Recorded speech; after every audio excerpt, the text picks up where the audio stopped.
Hey guys, welcome back to the channel. Today we are going to be packing bearings. I've got an older trailer with the older style hubs that don't have the easy lube that we're going to be packing. So I'm going to have Brady be going through that process with you. It's an easy process and something that gets neglected. And so we want to make sure that you guys are in good working order, that your trailers are good to go, so that when it comes time to burn that vacation time or time off or whatever, that your trailer's ready to go to where you can go and enjoy that time that you've earned. So anyways, let's go in the shop and we'll show you what we got going on. All right guys, we're back.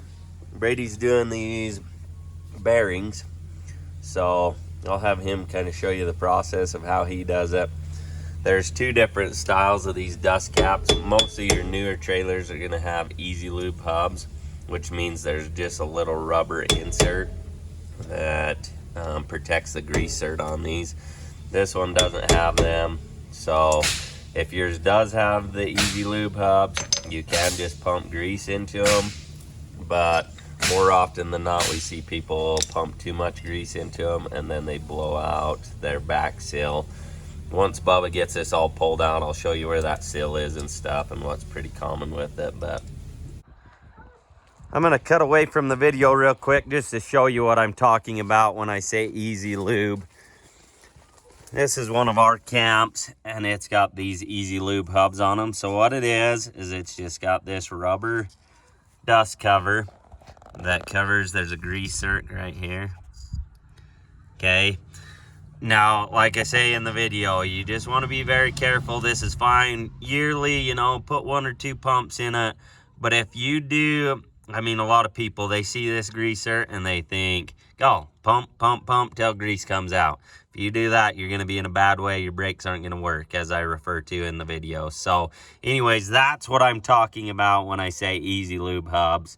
As you can see in this video that we're doing, this camp or this trailer doesn't have the easy lube hub, so we're packing them manual. And like I say, even with the easy lube hubs, we still want you to pack those bearings at least every other year, if not more, if you're using your trailer frequently. So that's what I'm referring to there. Once you get that dust cap off, there's a cotter pin that runs through your axle nut. You'll pop it out. Maybe you'll pop it out. We might have to have a man do this job. I hear bad words. I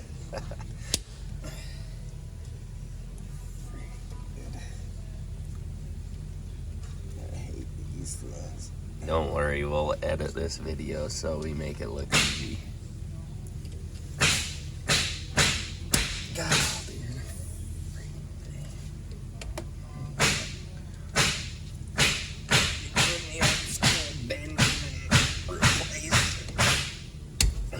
Do you gotta put the end of your plier in the hole like such, and then you do it like this. Yeah. See that? See that little That trick, guy's folks? been holding out on me. Perfect. Now this is probably, chances are that axle nut's probably finger tight. If not, well, yep, finger tight. So you can pull that off. It's nice to have a piece of cardboard or something that you can put all this stuff on so that you don't get a bunch of dirt and stuff into it. But we're gonna clean all this stuff up anyways. So you pull that axle nut off, and then you can slide your hub, and your front bearing and washer is gonna come out. And then you can pull that hub completely off. So first thing, you're going to want to clean all this off. Just make sure that there's no gouges, dings, anything in this axle shaft. Make sure there's no discoloration or anything. Discoloration is just going to mean that those bearings have been hot, which if them bearings get hot, they'll burn up. But we'll show you when we get these bearings out too, kind of what they look like. But you can see it looks pretty good. There's no grease on this back side.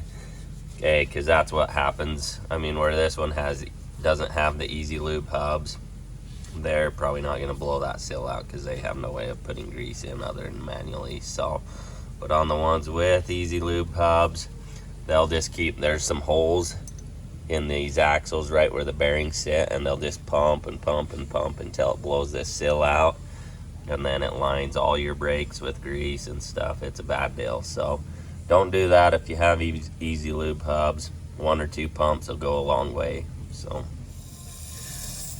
then if you can get some of this brake cleaning stuff, you want to clean your drums up, make sure that there's no grease or anything around them. Clean that up as best you can. Take a rag, wipe it. You can see these are fairly clean. Your pads are fairly thick, so I don't worry too much about that. Generally, if they do blow them seals out, I end up, rather than replacing these pads, we just replace the backer plate, which there's the 4 bolts that run through with nuts on the back side. If you pull that off, you can replace that whole brake assembly, and by the time we figure labor and everything, it's almost cheaper for us just to replace the whole brake assembly rather than pull the brakes apart, put new pads on them. But that's completely up to you if you run into that issue, whether you just want to do pads or whether you want to do that whole brake assembly. So, but you can get that all cleaned up. Just check your bearing. So this is our front bearing here. Okay, you can see, you can check all of these rollers. Make sure there's no pitting, rust pitting, no discoloration, anything that way. If they look good, you can go ahead and just pack them. If there is some discoloration or pitting or anything, you can buy the bearing packs for these that come with both your front and your back bearing as well as your rear seal. And they're fairly cheap, so if you have any doubt at all, if you're worried about it, I would just replace them. So, but as you can see, I mean, this one looks really good. So ready, you'll just lube that shaft up pretty good.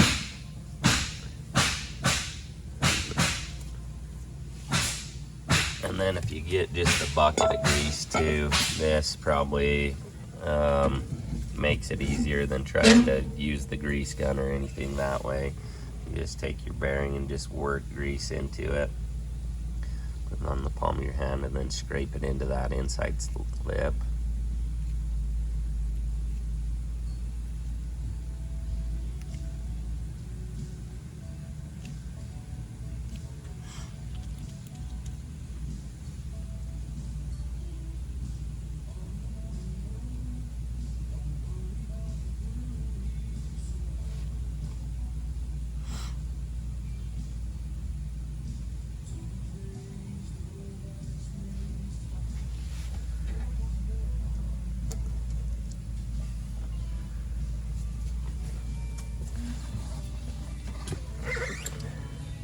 Slide that bearing in and then make sure to put your washer, and then you'll have your castle nut. And this is probably the most important thing about the whole thing. Whether you get enough grease into them or not, it's not going to be as important as what you put your preload on those bearings is. A lot of people will over tighten them, a lot of people will have them too loose. As you saw when we first pulled this off, it was just finger tight. Okay, we don't necessarily want it finger tight.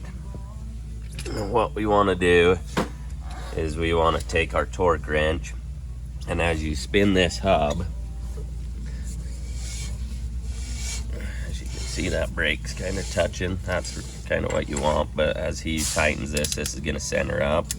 Okay, so spin it as you're tightening it, and we have our torque wrench set to 50 foot-pounds. Okay, as it clicks, I like to spin it a couple times, make sure that that's still at 50 foot-pounds. Okay, then what you want to do is you want to hold that drum tight, and you want to back that nut off until it's finger tight.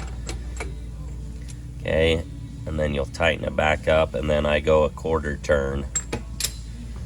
And we'll tighten that up and then put our cotter key back in it.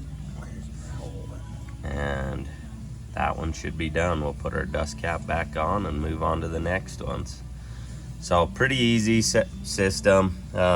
Doesn't have to take a lot of time or anything, but in the long run it's going to make your life a lot easier. If you burn up one of them bearings, it can cause a lot of damage to where you might be replacing an axle. So anyways, make sure you do that maintenance. We do them depending on how much you use your trailer, whether you're putting a lot of miles on it or not. Probably every other year is a good idea to have those packed. So anyways, that's the process there. So if you have any questions, comments, concerns, let us know in the comments.